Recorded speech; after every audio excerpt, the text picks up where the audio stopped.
নমস্কাৰ বন্ধুসকল, অসমীয়া কুইজৰ চতুৰ্থ খণ্ডলৈ আপোনালোক সকলোকে স্বাগতম জনাইছোঁ। আজি আপোনালোকলৈ 10টা সংগ্ৰহিত প্ৰশ্নোত্তৰ লৈ আহিছোঁ। প্ৰত্যেক প্ৰশ্নৰ বাবদ আপোনালোকক 10 ছেকেণ্ডকৈ সময় দিছোঁ। আগৰ দৰেই 10 ছেকেণ্ড সময়ৰ পাছত মই উত্তৰটো দি দিম। আপোনালোকে 10 ছেকেণ্ড সময়ৰ ভিতৰত উত্তৰটো দিব পাৰিছে নেকি তাকে চেষ্টা কৰি চাবচোন। এতিয়া আমি প্ৰশ্নৰ মাজলৈ আগবাঢ়িছোঁ। প্ৰথম প্ৰশ্নটো হৈছে অসমৰ জাতীয় ফুল কি? অসমৰ জাতীয় ফুল কি?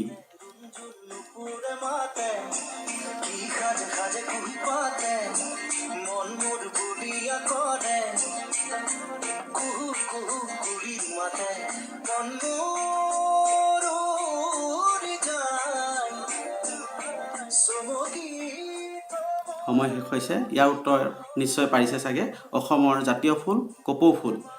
এতিয়া 2 নম্বৰ প্ৰশ্নটোলৈ আগবাঢ়িছোঁ। 2 নম্বৰ প্ৰশ্নটো হৈছে তলাতল ঘৰ কোনজন স্বৰ্গদেৱে সজাইছিল? তলাতল ঘৰ কোনজন স্বৰ্গদেৱে সজাইছিল?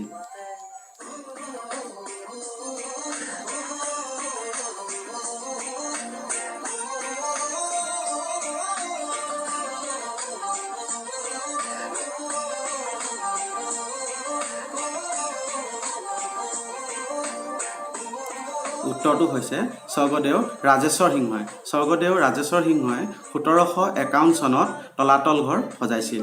এতিয়া আমি তৃতীয় প্ৰশ্নটোলৈ আগবাঢ়িছোঁ। তৃতীয় প্ৰশ্নটো হৈছে ভাৰতৰ মুদ্ৰাক টকা বুলি কোৱা হয়। ভাৰতৰ মুদ্ৰাক টকা বুলি কোৱা হয়। এতিয়া আমাৰ প্ৰশ্ন হ'ল জাপানৰ মুদ্ৰাক কি বুলি কয়?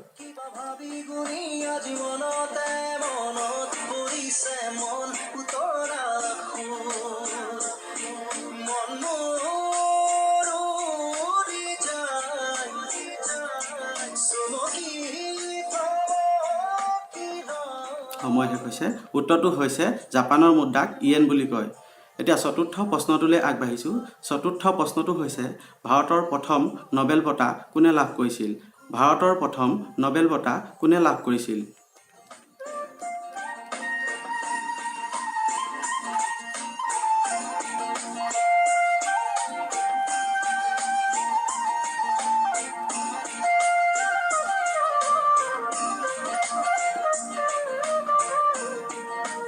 উত্তৰটো হৈছে কবিগুৰু ৰবীন্দ্ৰনাথ ঠাকুৰ।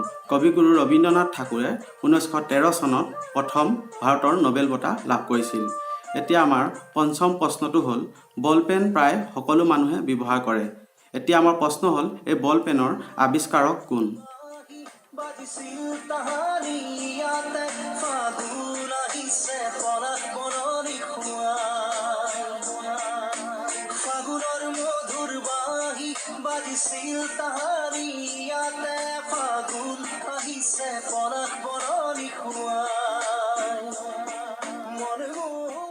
সময় শেষ হৈছে।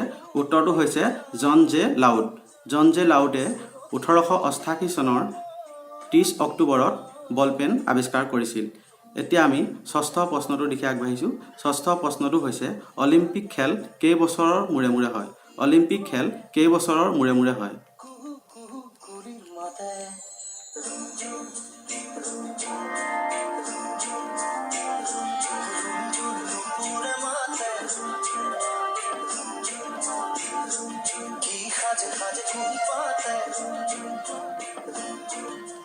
সময় হৈছে। ইয়াৰ উত্তৰ নিশ্চয় পাৰিছে চাগে। অলিম্পিক খেল 4 বছৰৰ মূৰে মূৰে হয়।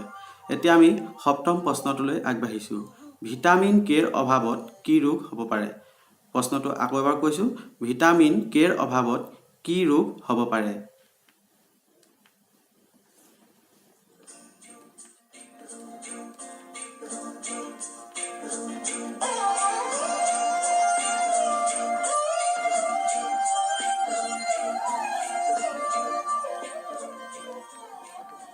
উত্তৰটো হৈছে ভিটামিন কেৰ অভাৱত তেজ নোহোৱা হ'ব পাৰে। এতিয়া অষ্টম প্ৰশ্নটোলৈ আগবাঢ়িছোঁ। অষ্টম প্ৰশ্নটো হৈছে ইৰাকৰ পুৰণি নাম কি? ইৰাকৰ পুৰণি নাম কি?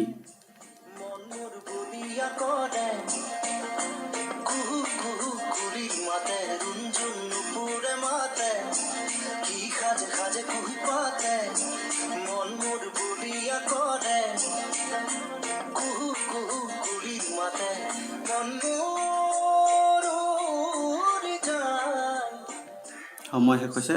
উত্তৰটো হৈছে ইৰাকৰ পুৰণি নাম মেছোপটেমিয়া। মেছোপটেমিয়া ইৰাকৰ পুৰণি নাম। এতিয়া নৱম প্ৰশ্নটোলৈ আগবাঢ়িছোঁ। নৱম প্ৰশ্নটো এনেধৰণৰ: ফুটবল খেলত খেলুৱৈক নিয়ন্ত্ৰণৰ বাবে হালধীয়া বা ৰঙা কাৰ্ড দেখুওৱা হয়, যাক আমি পেনাল্টি কাৰ্ড বুলি কওঁ। এতিয়া আমাৰ প্ৰশ্নটো হৈছে, এই পেনাল্টি কাৰ্ডৰ আৱিষ্কাৰক কোন?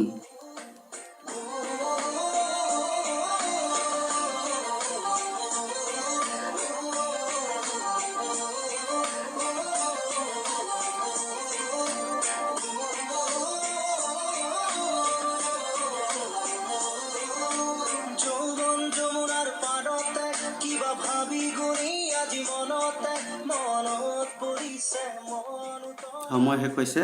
উত্তৰটো হৈছে কেন এষ্টন। তেওঁ ইংলেণ্ডৰ হয়। কেন এষ্টনে পেনাল্টি কাৰ্ডৰ আৱিষ্কাৰ কৰিছিল। এতিয়া দশম প্ৰশ্নটো এটা মই উজু প্ৰশ্ন সুধিছোঁ, আপোনালোকে সকলোৱে নিশ্চয় পাৰিব। প্ৰশ্নটো হৈছে, বৰ্তমান অসমৰ জিলা কেইখন? বৰ্তমান অসমৰ জিলা কেইখন?